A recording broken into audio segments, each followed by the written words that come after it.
What's going on, guys? Jeff here with Deborah's Culture Garage. It's been a pretty slow week on the old Jetta build, but these birds, man, I tell you.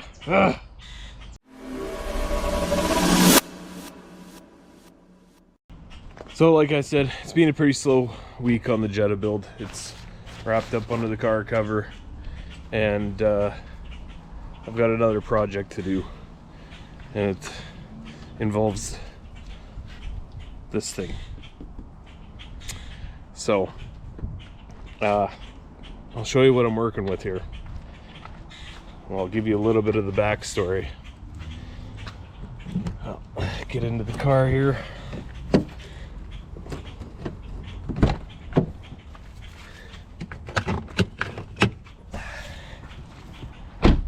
Well, like I said, I'll show you what's going on in here.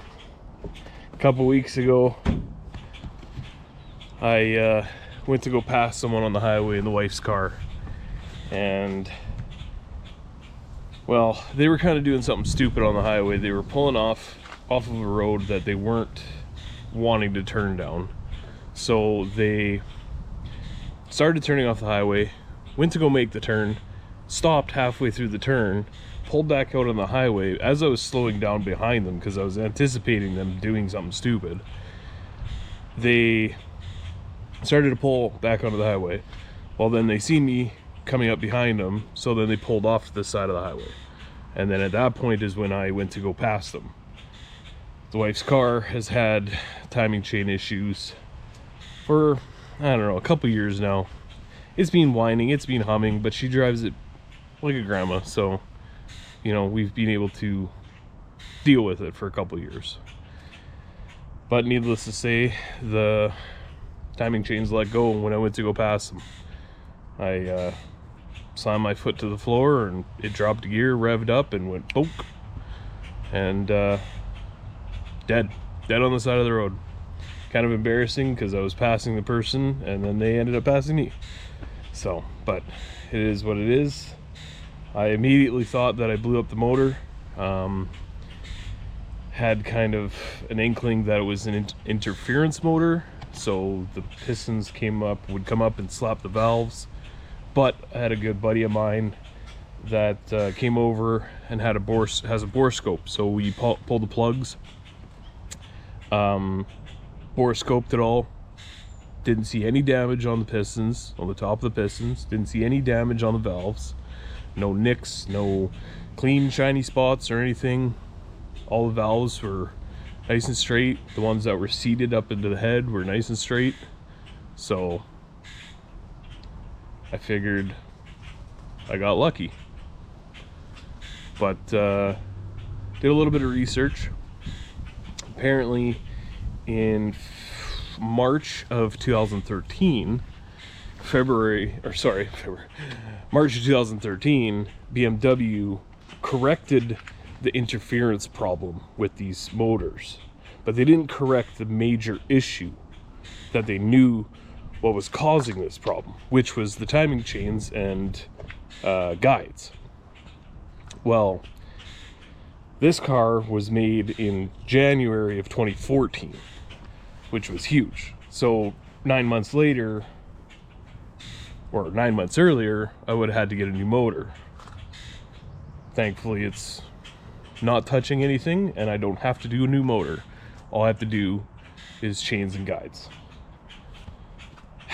Another stupid thing about this as well is that a couple years ago in the US, there was a class action lawsuit against BMW to correct the timing chain issues.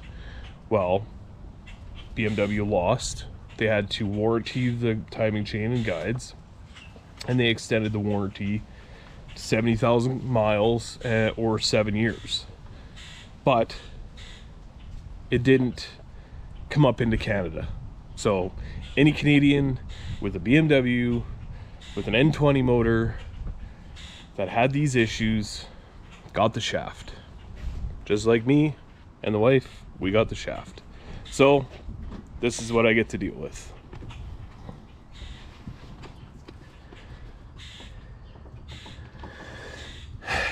The timing chains are super tight right now because I had to crank the motor over to get it up to top dead center.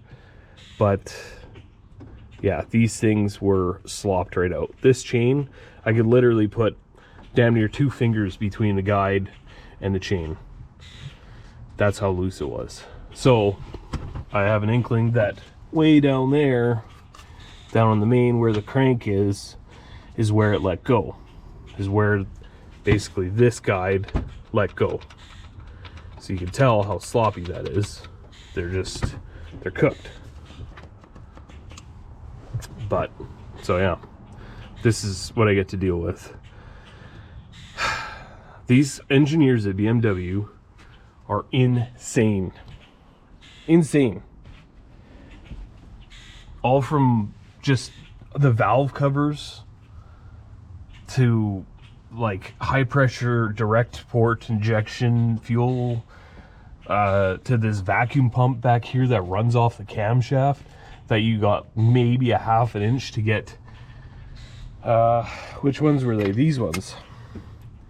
These bolts, Torx, everything Torx, inverted Torx, everything. Yeah, this car is insane. You have to literally pull the strut bar that runs across, bolts up to there, bolts up to the strut towers. You have to pull that out to get a spark plug out, or to get your coil pack out. Like it's insane. So, but I digress. I'm at the point where I have to pull the oil pan. And with that being said, we'll go under the car. I'll show you more under the car. Under the car is where it's really awesome.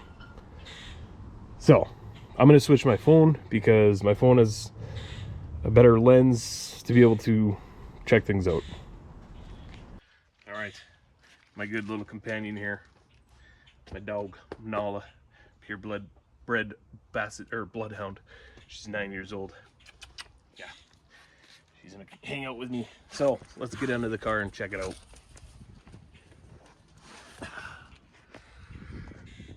So this is what I'm talking about. This marvelous engineering masterpiece. I have to remove the oil pan. The oil pan has to come out because I have to get to the bottom crank where the chain's going, and the oil pump and stuff, which is kind of under here. But since this is an all-wheel drive, there's a big old diff running straight through the oil pan. As you can tell, that's a CV axle that runs to the wheel. And another CV axle that runs to this side of the wheel. Oh my God. You know, I could absolutely... Nah, not even gonna say it. I love engineers. This is awesome. So in order for me to get this oil pan off, sorry about this camera quality here, under a car that's only a few feet off the ground. I have to pull the lower control arm, and this one here and this one here, to be able to spin the knuckle out enough to be able to get this CV axle out. So I have to push right here on the CV axle to slide that out. This CV doesn't stop right here. It goes all the way through the pan right here and connects into the diff. It's up in here. And there's another seal between here and a seal between here. I have to do that the same on this side. And then I have to pull this motor mount. This one right here. I have to pull this motor mount. And then I have to loosen this motor mount. And then I have to jack this up enough to be able to slide this diff out. Oh my Lord. All to get this oil pan out.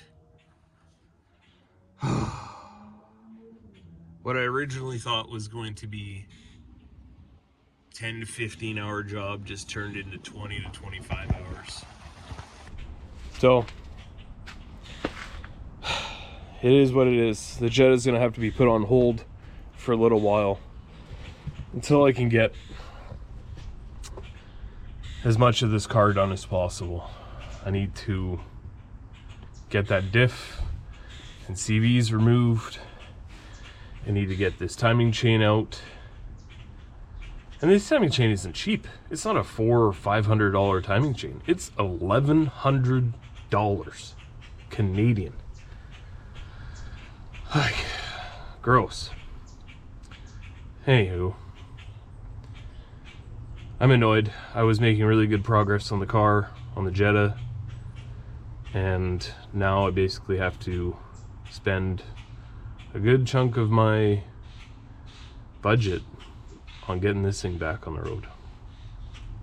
Because the wife's driving the truck, and the truck really isn't the most reliable. Well, it's reliable, but it's not the most practical for, at least for her, 110-pound lady. She doesn't want to drive a jacked up Silverado diesel, so yeah, it's not the most practical. But I gotta get her car back on the road so she can have her baby back. But yeah, I don't know. I just wanted to make a short video and explain what the hell I'm doing now. I don't know if you guys want to keep watching the progress on the BMW, but I might film a little bit of that. Other than that, I'll be back working on the Jetta hopefully pretty soon. Oh, and big news for me. I was out here the other day. I was just hanging out, and my neighbor decides to walk out her back alley. And she's had, she's left her garage door open a few times previously, and I've wondered why if she's noticed that it's been open. So I've asked her, I said, do you rent out your garage at all? She's like, no, but I can. I said, oh, well, I've noticed you've left your garage door open a couple times, and for a couple days at a time. And she's gave me, I don't know, some wind excuse kind of thing. I didn't really know what she was talking about, but I asked her if she's willing to rent her garage out to me. And she said, yeah, I can use it whenever I want, in trade for a little bit of mechanic work on her car, which is no big deal to me. But I didn't want to lowball her, you know. I didn't want to just say, hey, rent me your garage for a little bit of mechanic work and that's it. Oh, these birds, look at these things, these crows, these gackles are going over after the crow. Get out of here! Haha. Scared them away. So anyways, needless to say, she's gonna let me use her garage. This thing here. Look at that. 2-car, oversized garage. Oh, it's gonna be perfect. I'm going to be able to throw my Rabbit over there. And then once my Harley gets back from the mechanics, it's getting an out of province inspection done. And in the winter, when I don't ride, it'll be able to be stored over in there. I'm going to throw my Rabbit over there so that I can throw my Jetta in the garage and actually have a place to work on it in the wintertime. Maybe in a couple months, I'll get the walls all insulated and boarded up and whatnot, and be able to run a couple little heaters in there and actually have, you know, space to work on it when it gets cold in the winter. So that won't stop the progress, right? So we'll see how things go. But I did tell her I would work on her car, and she did tell me that she would let me use her garage, which is awesome. She's this nice, sweet old lady. Her husband died a couple years ago, and grandson comes to use the garage every once in a while, but other than that, the garage is completely empty, so it's basically free for the taking. But yeah, like I said, guys, if you want to follow along, watch me work on this stupid thing and see if I can get it back on the road. It's gonna be a task and a half, but I'll get her going. Anyways, I will make another episode and keep you guys updated. So, but make sure you follow along, make sure you subscribe, hit that like button, comment, let me know what's going on in your life, what kind of projects you're working on, and hopefully I can get back working on the Jetta soon enough. For now, guys, I will chat with you later.